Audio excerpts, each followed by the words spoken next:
Hi everyone, this is Dinesh Kumar and you're watching RNJ Academy। आज हम एक और सेशन लेके आपके बीच आए हुए हैं। ये वोकैबुलरी का थर्ड सेशन है। हम कुछ वर्ड्स लिए हुए हैं, देखते हैं कि क्या है। First one is obsolete. Obsolete means पुराना या ओल्ड। ये एक एडजेक्टिव है। हम देखते हैं कि इसके और कौन कौन से वर्ड हो सकते हैं, जैसे आउटडेटेड, जिसका डेट निकल चुका हो, वो पुराना हो चुका है, आउटडेटेड। नाउ नेक्स्ट इज आउटमोडेड, जो मोड में ना हो, जो ट्रेंड में, फैशन में ना हो। आउटमोडेड भी ओल्ड में ही गिना जाता है, पुराने में गिना जाता है। डिसयूज्ड, जो एकदम से यूज ना किया जाए, डिसयूज्ड हो, तो उसे भी हम आउटडेटेड या एब्सोलीट ही कहेंगे। नेक्स्ट है ओल्ड फैशन्ड, पुराना, old fashion. It's very easy. Archaic, ये इंपॉर्टेंट वर्ड है, ये पीजीटी में आया था। Archaic, archaic means old. Obscure, primitive, ancient, ये सभी ओल्ड या ऑब्सोलीट का वर्ड है। चलिए हम एक बार फिर से देख लेते हैं कौन कौन है। Outdated, outmoded, disused, old fashioned, archaic, obscure, primitive and ancient. These are the words used for obsolete. Now next word, propinquity। इसका हम चर्चा कल किए थे, एक बार फिर से आ गया है। इसका मतलब होता है निकटता, करीब होना, निकट होना, ये आता है प्रोपिंक्विटी। इसमें आएगा नियरनेस, करीब होना, सिमिलैरिटी, एक जैसा होना, करीब होना, proximity, kinship. Proximity means close होना और किनशिप मीन्स रिश्तेदारी, करीब होना। नेक्स्ट इज लाइकनेस, एक जैसा होना। क्लोजनेस, जो चीजें क्लोज होती हैं आपस में, तो उनको हम लोग प्रोपिंक्विटी में ही काउंट करते हैं। कॉन्टिग्विटी, कॉन्टिग्विटी भी निकटता प्रदर्शित करता है। एडजेसेंसी हमने चर्चा किया था, एंगल्स में यूज होता है या शेप में यूज होता है। तो एडजेसेंसी मींस करीब होना। नेक्स्ट वन इज विसिनिटी, पास होना या करीब होना। तो हमें मिला प्रोपिंक्विटी के कई वर्ड्स मिले, जैसे नियरनेस, करीब होना, similarity, proximity, kinship, likeness, closeness, contiguity, adjacency and vicinity. Now the third one, obscenity.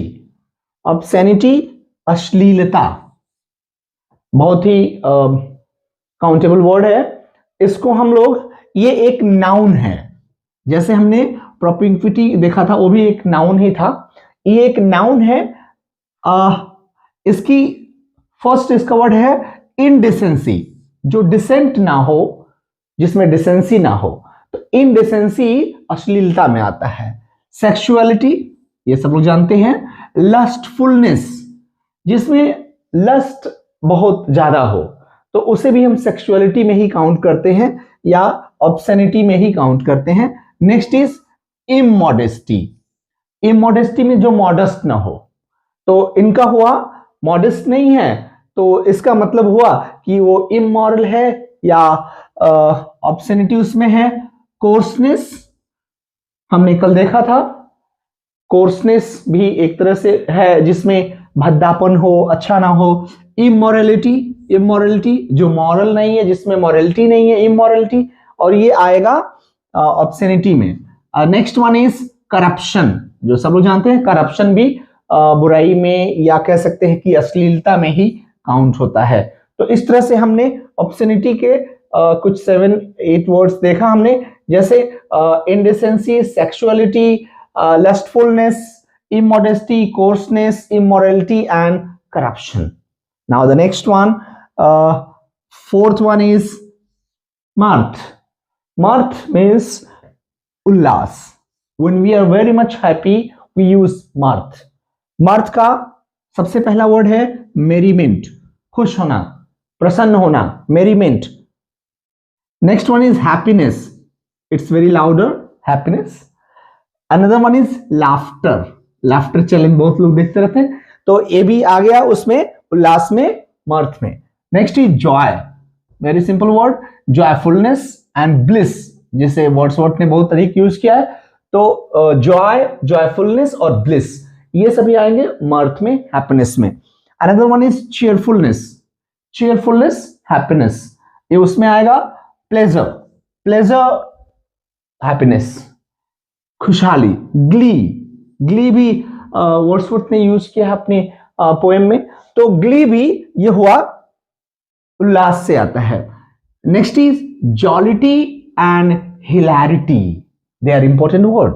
जॉलिटी ये भी आता है हैप्पीनेस में, और हिलैरिटी, हिलैरिटी भी हम काउंट करते हैं हैप्पीनेस, या हिंदी में कहे तो उल्लास में यूज करते हैं। Next one is, the last one is bliss. हम सिनोनिम देख रहे हैं, और वर्ड के सिमिलर अदर वर्ड्स हैं, ये सारे एग्जाम में आए हुए हैं।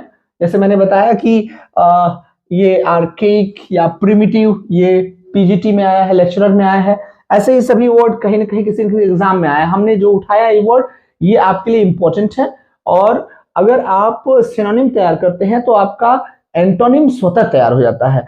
और ये आरएनजे एकेडमी हर बार आपके लिए अभी लगातार ढेर सारे सेशन लेके आएगा। मुझे लगता है कि आपका सिनोनिम एंटोनिम तैयार हो जाएगा। ये एक रेगुलर वे में आता रहेगा, बाकी सब वीडियो तो आते ही रहेंगे। तो बात कर रहे थे हम कि ब्लिस, ब्लिस मीन्स परम सुख, बहुत अधिक सुख को हम ब्लिस कहते हैं। अभी मैंने आपको बताया कि ब्लिस का यूज जो है वो वर्ड्सवर्थ ने किया था। हैप्पीनेस, जॉय, ब्लिसफुलनेस, एक्सटैसी, बहुत इंपॉर्टेंट वर्ड है एक्सटैसी, ये भी ब्लिस का अदर वर्ड है। Next is gladness, gladness means happiness.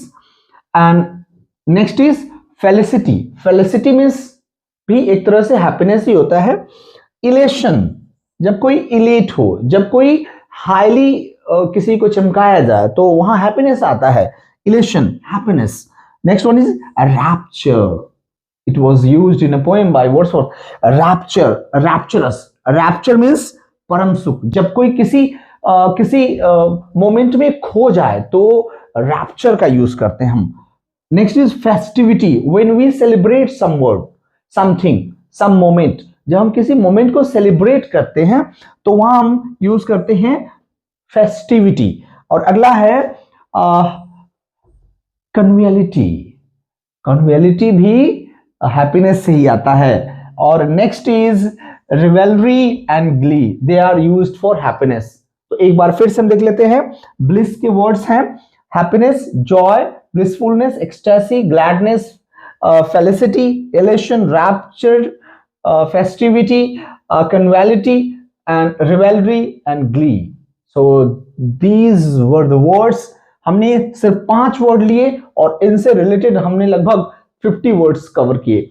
तो इस तरह से आप अगर प्रिपेयर करते हैं, एक दो बार इसको देख लें आप, जब आपको लगे कि वर्ड मीनिंग तैयार करने हैं, तो ये सफर लंबा होता है, किसी को पूरी डिक्शनरी एक साथ याद नहीं हो सकती, ये सफर लंबा होता है। और हम भी इसको क्रम में लाने के लिए बार बार लिख के बता रहे हैं, अदरवाइज हम ऐसे बताएं तो आपको वर्ड्स तो ढेर सारे बताएंगे, कुछ छूट भी जाएंगे। तो इस तरह से इस कंटिन्यूटी को हम बनाए रखेंगे।